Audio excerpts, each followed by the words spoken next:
ವಧೆ ಮಾಡ್ರಿ. ಶರಣರ ಸಮತೆ ಅವರಿಗೆ ಬೇಡವಾಗಿತ್ತು. ಭಾರತ ಭೂಮಿಯಲ್ಲಿ ಜಾತೀಯತೆ ಹೋಗೋದು ಅವರಿಗೆ ಇಷ್ಟವಿಲ್ಲದ ವಿಷಯ. ಅದಕ್ಕಾಗಿ ಕೊಟ್ಟರು ಈ ವಿಷಯ ಶರಣರ ಕಿವಿಗೆ ಬೀಳ್ತಾ ಇದೆ. ಅವರಿಗೆ ಪ್ರಾಣ ಮುಖ್ಯ ಅಲ್ಲ, ಸಾಹಿತ್ಯ ಮುಖ್ಯ. ಮಡಿವಾಳ ಮಾಚಿದೇವರು, ಚನ್ನಬಸವಣ್ಣನವರು, ಅಕ್ಕನಾಗಲಾಂಬಿಕೆ ಇವರೆಲ್ಲರೂ ಕೂತು ವಿಚಾರ ಮಾಡ್ತಾರೆ. ಒಂದು ಬಸವಣ್ಣನವರು ನಿರ್ಗಮಿಸುವಾಗ ಏನ್ ಹೇಳಿದ್ರು? ವಚನ ಸಾಹಿತ್ಯವೇ ನನ್ನ ಪ್ರಾಣ, ಅದರ ರಕ್ಷಣೆ ನನ್ನ ಪ್ರಾಣ ರಕ್ಷಣೆ ಎಂದ್ರು. ನಾವುಗಳು ಪ್ರಾಣ ಕೊಡೋದು ದೊಡ್ಡ ಮಾತಲ್ಲ, ಈ ಸಾಹಿತ್ಯವನ್ನು ಉಳಿಸೋದು ದೊಡ್ಡ ಮಾತು. ನೂರಾರು ಜನ ಶರಣರು ತಮ್ಮ ಜೀವನದ ಅನುಭವದ ಪರಿಪಾಕವನ್ನು ತುಂಬಿಟ್ಟಿದ್ದಾರೆ. ಈ ಸಾಹಿತ್ಯವನ್ನು ಕಳೆದುಕೊಂಡ್ರೆ ನಮ್ಮ ಸಾಧನೆಗೆಲ್ಲ ಬರಿದಾಯ್ತು. ಅದಕ್ಕಾಗಿ ನಮ್ಮ ಪ್ರಾಣವನ್ನ ಪಣಕ್ಕಿಟ್ಟಾದರೂ ಸಾಹಿತ್ಯವನ್ನು ರಕ್ಷಿಸಬೇಕು ಅಂತ ತಿಳಿದುಕೊಂಡು ಕೋಟೆಯ ಬಾಗಿಲು ಮುಚ್ಚಿಸಲ್ಪಟ್ಟಿತ್ತು. ಆ ಬಾಗಿಲಿನ ಕಾವಲುಗಾರರಿಗೆ ವಿನಂತಿ ಮಾಡಿಕೊಂಡು ರಾತ್ರೋರಾತ್ರಿ ಸಾಹಿತ್ಯವನ್ನು ತೆಗೆದುಕೊಂಡು ಶರಣರು ಅಲ್ಲಿಂದ ಪಾರಾಗ್ತಾ ಇದ್ದಾರೆ. ಮರುದಿನ ಬೆಳಗ್ಗೆ ಸೂರ್ಯೋದಯವಾದ ಬಳಿಕ ನೋಡ್ತಾರೆ, ಮುಖ್ಯ ಶರಣರು ಸಾಹಿತ್ಯದೊಡನೆ ಪಾರಾಗಿದ್ದಾರೆ. ಆ ಸಾಹಿತ್ಯವನ್ನ ನಾಶ ಮಾಡುವುದೇ ಜಾತ್ಯಂತರ ಗುರಿಯಾಗಿತ್ತು. ಪ್ರಾಣವನ್ನೇ ಉಳಿಸ್ಕೊಳ್ಳೋದು ಬಿಡೋದು ದೊಡ್ಡದಲ್ಲ. 50 ವರ್ಷ ಬದುಕ್ತಾರೆ, 60 ವರ್ಷ, ಒಬ್ಬಾಳ 70 ವರ್ಷ ಬದುಕ್ತಾರೆ. ಸಾಹಿತ್ಯ ಉಳಿದರೆ ಈ ಕ್ರಾಂತಿ ಪುನಃ ಚೇತನಗೊಳ್ತದೆ, ಸಮಾನತೆಯ ಬೀಜಗಳು ಮತ್ತೆ ಸಿಗುತ್ತವೆ. ಅದಕ್ಕಾಗಿ ಅದನ್ನ ನಾಶ ಮಾಡಬೇಕು ಅನ್ನೋದೇ ಜಾತಿವಾದಿಗಳ ಗುರಿಯಾಗಿತ್ತು. ಅಂತ ಸನ್ನಿವೇಶದಲ್ಲಿ ಶರಣರು ಸಾಹಿತ್ಯವನ್ನು ತೆಗೆದುಕೊಂಡು ಪಾರಾಗ್ತಾ ಇದ್ದಾರೆ. ಆಗ ಒಂದು ಸೈನ್ಯವನ್ನಾಗಿ ಧೂರ್ತರು ಕಳಿಸಿಕೊಡ್ತಾ ಇದ್ದಾರೆ. ಆ ಸೈನ್ಯ ಶರಣರನ್ನ ಬೆನ್ನಹತ್ತಾ ಇದೆ. ಹಾಗೆ ಬೆನ್ನಹತ್ತಿದಾಗ ಒಂದು ಕಾದರವಳ್ಳಿ ಅಂತ ಬೆಳಗಾವಿ ಜಿಲ್ಲೆಯಲ್ಲಿ ಬರ್ತದೆ.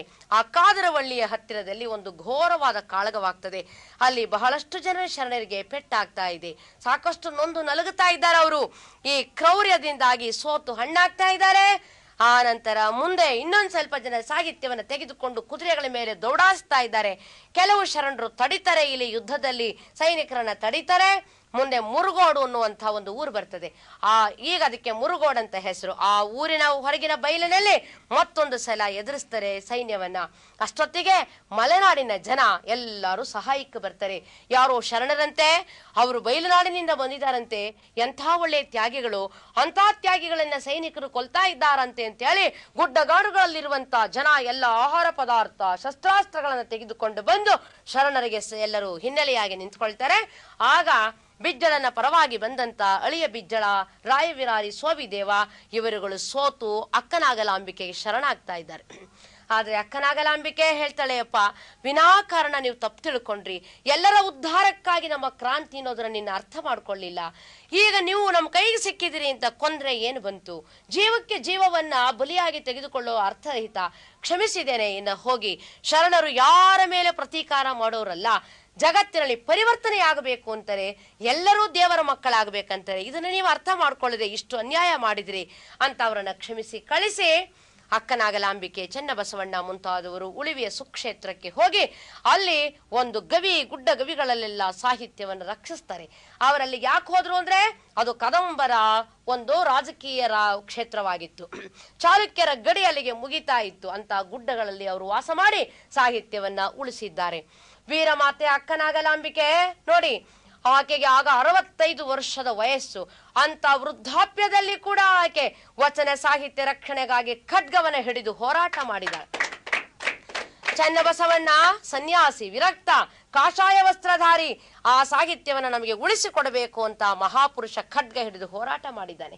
ಅವರು ತಮ್ಮ ಪ್ರಾಣವನ್ನ ತೆತ್ತು ನಮಗೆ ವಚನ ಸಾಹಿತ್ಯವನ್ನು ಉಳಿಸಿಕೊಟ್ಟಿದ್ದಾರೆ. ಅಂಥ ಶರಣರ ಋಣನ ನಾವು ಹೇಗೆ ತೀರಿಸಲಿಕ್ಕೆ ಸಾಧ್ಯ? ನಾವು ಎಷ್ಟು ರೀತಿಯಲ್ಲಿ ಅದಕ್ಕಾಗಿ ದುಡಿದ್ರೂ ಕೂಡ ಆ ಋಣ ತೀರಿಸಲಿಕ್ಕೆ ಸಾಧ್ಯ ಇಲ್ಲ.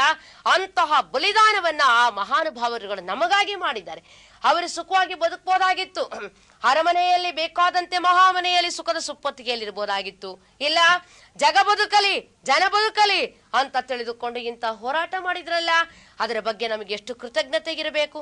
ಯೇಸು ಕ್ರಿಸ್ತ ಶಿಲುಬೆ ಮೇಲೆ ಬಲಿದಾನ ಮಾಡಿದ ಅಂತ 160 ಕೋಟಿ ಕ್ರೈಸ್ತರು ಇಂದು ಯೇಸು ಕ್ರಿಸ್ತನನ್ನ ಕೊಂಡಾಡ್ತಾ ಇದ್ದಾರೆ. ಹರಳಯ್ಯ, ಮಧುವರಸ, ಅಕ್ಕನಾಗಲಾಂಬಿಕೆ, ಚನ್ನಬಸವಣ್ಣ ಮುಂತಾದವರು ಎಂಥ ದೊಡ್ಡ ತ್ಯಾಗ ಮಾಡಿದ್ರು, ಬಲಿದಾನ ಮಾಡಿದ್ರು. ಗುರು ಬಸವಣ್ಣನವರು ನಮಗಾಗಿಯೇ ತಮ್ಮ ಸರ್ವಸ್ವವನ್ನು ಮೀಸಲಿಟ್ರು. ಅಂದಾಗ ನಾವು ಎಷ್ಟು ಋಣಭಾವದಿಂದ ತ್ಯಾಗ ಮಾಡಬೇಕು, ದುಡಿಯಬೇಕು, ಅವರ ತತ್ವಗಳನ್ನ ಪ್ರಚಾರ ಮಾಡಬೇಕು. ಇಂದು ಅವರು ಪ್ರಾಣವನ್ನು ತೆತ್ತು ಗುಡ್ಡ ಗವಿಗಳಲ್ಲಿ ರಕ್ಷಿಸಿಟ್ಟ ಸಾಹಿತ್ಯವನ್ನ ಎಲ್ಲಿಯವರೆಗೆ ನಾವು ಮನೆ ಮನೆಗೆ ಮನಮನಕ್ಕೆ ಮುಟ್ಟಿಸುವುದಿಲ್ಲ, ಅಲ್ಲಿಯವರೆಗೆ ನಮ್ಮ ಕರ್ತವ್ಯ ಪೂರ್ತಿ ಆಗೋದಿಲ್ಲ. ನಮ್ಮ ರಕ್ತದ ಒಂದು ಹನಿ ಇರುವವರೆಗೂ, ನಮ್ಮಲ್ಲಿ ಉಸಿರು ಇರುವವರೆಗೂ ಆ ಸಾಹಿತ್ಯವನ್ನ ಜನಗಳ ಹೃದಯಕ್ಕೆ ಮುಟ್ಟಿಸ್ತೇವೆ ಎನ್ನುವಂತ ಸತ್ಸಂಕಲ್ಪವನ್ನು ನಾವು ಕೈಗೊಂಡು ಕಾರ್ಯವನ್ನ ಮಾಡಿದರೆ ಮಾತ್ರ ಅವರ ಋಣವನ್ನ ಪೂರ್ತಿ ಅಲ್ಲ, ಒಂದು ಕಿಂಚಿತ್ತು ತೀರಿಸಲಿಕ್ಕೆ ನಮಗೆ ಸಾಧ್ಯ ಆಗ್ತಾ ಇದೆ. ಕೂಡಲ ಸಂಗಮ ಸುಕ್ಷೇತ್ರದಲ್ಲಿ ಶ್ರಾವಣ ಶುದ್ಧ ಪಂಚಮಿಯಂದು ಬಂದ ಮಣಿಹವು ಮುಗಿಯಿತು ಎಂದು ತಂದೆಯೊಳಡಗಿದೆ ಹೇ ಶಿವಕಂದ, ತಂದೆಯೊಳಡಗಿದೆ ಹೇ ಶಿವಕಂದ. ಈ ಕಡೆ ಬಸವಣ್ಣನವರು ಕೂಡಲ ಸಂಗಮ ಸುಕ್ಷೇತ್ರದಲ್ಲಿ ಇದ್ದಾರೆ. ಹೋಗಿ ಸುಮಾರು 3 ತಿಂಗಳಾಗಿದೆ. ಅಂತಹ ಒಂದು ದಿನ ಶ್ರಾವಣ ಶುದ್ಧ ಪಂಚಮಿಯ ದಿನ ಅವರು ಪೂಜೆಗೆ ಕುಳಿತುಕೊಂಡಿದ್ದಾರೆ. ಪೂಜೆಗೆ ಕುಳಿತುಕೊಂಡಾಗ ಅವರಿಗೆ ಪರಮಾತ್ಮನ ಕರೆ ಕೇಳಿ ಬರ್ತಾ ಇದೆ. ಬಸವಣ್ಣ, ನೀನು ಮರ್ತ್ಯಕ್ಕೆ ಬಂದ ಮಣಿಹ ಪೂರೈಸಿತು, ಇನ್ನು ನನ್ನಲ್ಲಿ ಒಂದಾಗು. ಆಗ ಬಸವಣ್ಣನವರು ಹೇಳ್ತಾರೆ, ತಂದೆ, ನಿನ್ನ ಆಜ್ಞೆಯಂತೆ ಲೋಕದಲ್ಲಿ ಇದ್ದೆ, ನಿನ್ನ ಆದೇಶದಂತೆ ನಾನು ಕಾರ್ಯವನ್ನ ಮಾಡಿದೆ. ಈಗ ನಿನ್ನ ಕರೆ ಬಂತು, ನಾನು ನಿನ್ನಲ್ಲಿ ಒಂದಾಗ್ತಾ ಇದ್ದೇನೆ. ಭಕ್ತಿ ಎಂಬ ಪೃಥ್ವಿಯ ಮೇಲೆ ಗುರುವೆಂಬ ಬೀಜವಂಕುರಿಸಿ ಲಿಂಗವೆಂಬ ಎಲೆಯಾಯಿತು, ವಿಚಾರವೆಂಬ ಹೂವಾಯಿತು, ಆಚಾರವೆಂಬ ಕಾಯಾಯಿತು, ನಿಷ್ಪತ್ತಿ ಎಂಬ ಹಣ್ಣಾಯಿತು. ನಿಷ್ಪತ್ತಿ ಎಂಬ ಹಣ್ಣು ತೊಟ್ಟು ಕಳಚಿ ಬೀಳುವಲ್ಲಿ ಕೂಡಲ ಸಂಗಮ ದೇವ ತನಗೆ ಬೇಕೆಂದು ಎತ್ತಿಕೊಂಡ. ಈ ಹಣ್ಣು ನಿಷ್ಪತ್ತಿಯ ಹಣ್ಣು ಪರಿಪಕ್ವವಾಗಿ ಜೀವನ್ಮುಕ್ತ ಅನ್ನುವ ಹಣ್ಣಾಗಿ ಬೀಳ್ತಾ ಇದೆ. ಪರಮಾತ್ಮ ಸ್ವೀಕರಿಸ್ತಾ ಇದ್ದಾನೆ ಅಂತ ತಿಳಿದುಕೊಂಡು ಬಸವಣ್ಣನವರು ಹಾಡ್ತಾ ಹಾಡ್ತಾ ಸಂತೋಷದಿಂದ ಪರಮಾತ್ಮನ ಕರೆ ಬಂದಿದೆ ಅಂತ ಹೇಳಿ ತಮ್ಮ ಕುಂಡಲನಿಯ ಶಕ್ತಿಯನ್ನು ಊರ್ಧ್ವಮುಖವಾಗಿ ಏರಿಸಿ ಹೃದಯ ಕಮಲಕ್ಕೆ ನಿಲ್ಲಿಸ್ತಾರೆ. ಅದು ದೇದೀಪ್ಯಮಾನವಾಗಿ ಬೆಳಗುತ್ತಾ ಇದೆ. ಅಲ್ಲಿಂದ ಭ್ರೂಮಧ್ಯಕ್ಕೆ ಅದನ್ನ ತರ್ತಾ ಇದ್ದಾರೆ. ಆಮೇಲೆ ಪಶ್ಚಿಮ ಚಕ್ರಕ್ಕೆ ಅದನ್ನ ತಂದು ಪಶ್ಚಿಮ ಚಕ್ರದ ಕವಾಟವನ್ನ ಬಿಚ್ಚಿ ಉರಿಯುಂಡ ಕರ್ಪೂರದಂತೆ ಸಮುದ್ರವನ್ನ ಬೆರೆದ ನದಿಯಂತೆ ಪರಮಾತ್ಮನಲ್ಲಿ ಒಂದಾಗುತ್ತಾ ಇದ್ದಾರೆ. ಬಯಲನ್ನ ಬೆರೆದು ಬಯಲಾಗುತ್ತಾ ಇದ್ದಾರೆ. ಈ ರೀತಿ ಬಸವಣ್ಣನವರು ಬಯಲಾಗಿರುವಾಗ ಕೃಷ್ಣಾ ನದಿಯ ಆಚೆಯ ದಂಡೆಯಲ್ಲಿ ನೀಲಾಂಬಿಕಾ ತಾಯಿ ಅಲ್ಲಿ ಪೂಜೆಗೆ ಕುಳಿತಿದ್ದಾಳೆ. ಯಾಕೆ ಅಂದ್ರೆ, ಯಾವಾಗ ಎಲ್ಲ ಶರಣರು ಸಾಹಿತ್ಯವನ್ನ ತೆಗೆದುಕೊಂಡು ಹೋರಾಟವನ್ನ ಮಾಡ್ತಾ ಹೋದ್ರೋ ಆಗ ತಾಯಿ ನೀಲಾಂಬಿಕೆಯನ್ನ ಕರೆದುಕೊಂಡು ಬರಲಿಕ್ಕೆ ಶರಣರನ್ನ ಕಳಿಸಿಕೊಟ್ಟಿದ್ದಾರೆ ಬಸವಣ್ಣನವರು. ನೀಲಾಂಬಿಕೆ ಬಸವ ಕಲ್ಯಾಣದಿಂದ ಬಂದು ಕೃಷ್ಣಾ ನದಿಯ ಆಚೆಯ ದಂಡೆಯಲ್ಲಿ ಆಕೆ ಬೀಡು ಬಿಟ್ಟಿದ್ದಾಳೆ. ಶ್ರಾವಣ ಮಾಸದಲ್ಲಿ ಮಳೆಯ ಒಂದು ಭಯಂಕರತೆಯಿಂದಾಗಿ ಪ್ರವಾಹ ತುಂಬಿ ಹರಿತಾ ಇದೆ. ಪ್ರವಾಹವನ್ನು ದಾಟಲಿಕ್ಕೆ ದೋಣಿಗಳಿಗೆ ಸಾಧ್ಯವಾಗ್ತಾ ಇಲ್ಲ. ಆ ಕಡೆಯಲ್ಲಿ ಬೀಡು ಬಿಟ್ಟಿದ್ದಾಳೆ. ಅಂತ ಸನ್ನಿವೇಶದಲ್ಲಿ ಇನ್ನೊಂದು ದಂಡೆಯಲ್ಲಿ ಬಸವಣ್ಣನವರು ಲಿಂಗೈಕ್ಯರಾಗಿದ್ದಾರೆ. ಹಾಗೆ ಲಿಂಗೈಕ್ಯರಾದಾಗ ಹಡಪದ ಅಪ್ಪಣ್ಣನವರು ಬಸವಣ್ಣನವರು ಅತೀ ಪ್ರೀತಿ ಪಾತ್ರ ಶರಣರು. ಅವರಂತಾರೆ, ಅವ್ವ ಹೇಗಾದ್ರೂ ಮಾಡಿ ಹೋಗೋಣ, ಅಪ್ಪನ ದರ್ಶನವನ್ನು ಮಾಡೋಣ, ಅವರು ಲಿಂಗೈಕ್ಯರಾಗಿದ್ದಾರೆ, ಅಂತಿಮ ದರ್ಶನವನ್ನಾದ್ರೂ ಮಾಡೋಣ, ಹೋಗೋಣ ಅಂತಾರೆ. ನಿಜ, ಹೋಗಬೇಕು ಅನ್ನೋದು ಅಪೇಕ್ಷೆ ಶರಣರಿಗಿದೆ. ಆದರೆ ದೋಣಿಯನ್ನ ಬಿಟ್ರೆ ಅದು ಪ್ರವಾಹದ ವಿರುದ್ಧ ಹೋಗಲಾರದೆ ಪ್ರವಾಹದ ಗುಂಟ ಹೋಗಿ ಪುನಃ ಇನ್ನೊಂದು ದಂಡೆಯಲ್ಲಿ ಎಳೀತಾ ಇದೆ. ಆಗ ನೀಲಾಂಬಿಕಾ ತಾಯಿ ಹೇಳ್ತಾ ಇದ್ದಾಳೆ, ಅಪ್ಪಣ್ಣ, ಬಸವಣ್ಣನವರನ್ನ ನಾನು ಕೇವಲ ಶರೀರ ಅಂತ ತಿಳ್ಕೊಂಡಿಲ್ಲ. ಅವರು ಜ್ಞಾನ ಶರೀರಿಗಳು, ಅವರು ವಾಂಗ್ಮಯ ಶರೀರಿಗಳು, ನಮ್ಮೆಲ್ಲರ ಹೃದಯ ಕಮಲದಲ್ಲಿ ಚಿರಂತನವಾಗಿ ನೆಲೆಸಿದ್ದಾರೆ. ಅಂತಹ ಅವರ ಮೃಣ್ಮಯ ಕಾಯವನ್ನ ನೋಡಲಿಕ್ಕೆ ಅಲ್ಲಿ ತನಕ ನಾನು ಹೋಗ್ಬೇಕೇ? ಇಲ್ಲ, ನನಗೆ ಅವರು ಇಲ್ಲಿಯೇ ದರ್ಶನವನ್ನು ಕೊಡ್ತಾ ಇದ್ದಾರೆ ಅಂತ ಹೇಳಿ ಪೂಜೆಗೆ ಕುಳಿತುಕೊಂಡಿದ್ದಾಳೆ. ಪೂಜೆಗೆ ಕುಳಿತುಕೊಂಡು ಹಾಡ್ತಾ ಇದ್ದಾಳೆ ನೋಡಿ. ನೋಡು ನೋಡು ನೋಡು ನೋಡು ನೋಡು ಲಿಂಗವೇ, ನೋಡು ಬಸವಣ್ಣನವರು ಮಾಡಿದಾಟವ, ನೋಡು ನೋಡು ನೋಡು ನೋಡು ನೋಡು ಲಿಂಗವೇ, ನೋಡು ಬಸವಣ್ಣನವರು ಮಾಡಿದಾಟವ, ನೋಡು ನೋಡು ನೋಡು ನೋಡು ನೋಡು ಲಿಂಗವೇ. ಹರಳಯ್ಯ ಮಧುವಯ್ಯ ನವರಿಗೆ ಎಳೆ ಹೂಟೆ, ದುರುಳ ಬಿಜ್ಜಳನು ಕಟ್ಟಿದನೆಂದರೆ, ಇರಬಾರದಲ್ಲೀಗ ಶರಣರಿಗರು ಹೀರನ್ ಅರಸು ಬಸವರಾಜ ಪೇಳ್ದನಂತೆ ಪೇಳ್ದನಂತೆ. ನುಡಿಯ ಲಾಲಿಸು ಬೇಗ ಕೆಡುವುದಿ ಕಲ್ಯಾಣ ಒಡೆಯ ಸಂಗಮನೋಳು ಬೆರೆದನಂತೆ ತಡ ಮಾಡಬೇಡಿರಿ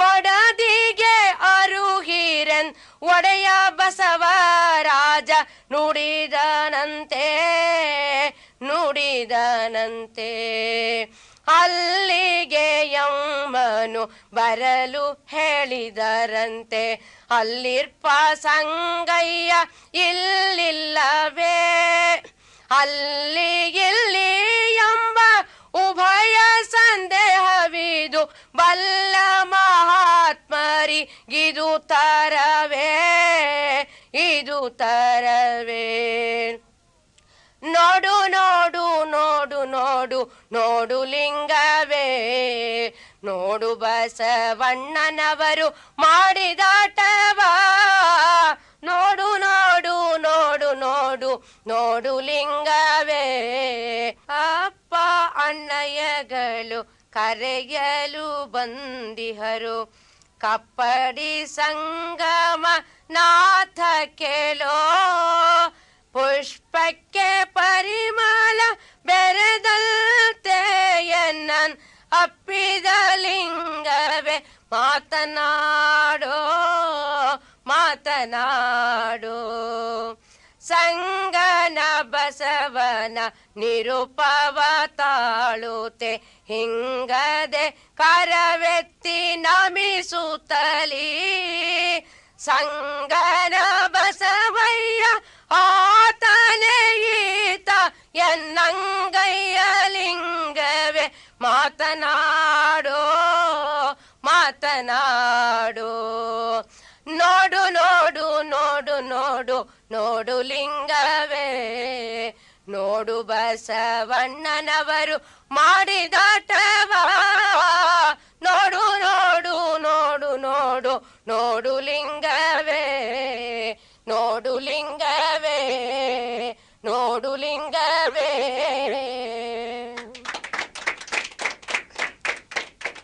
ನೀಲಾಂಬಿಕಾ ತಾಯಿ ಅಂಗೈಯಲ್ಲಿ ಇಷ್ಟಲಿಂಗವನ್ನು ಹಿಡಿದು ಪೂಜೆಗೆ ಕುಳಿತುಕೊಂಡಿದ್ದಾಳೆ.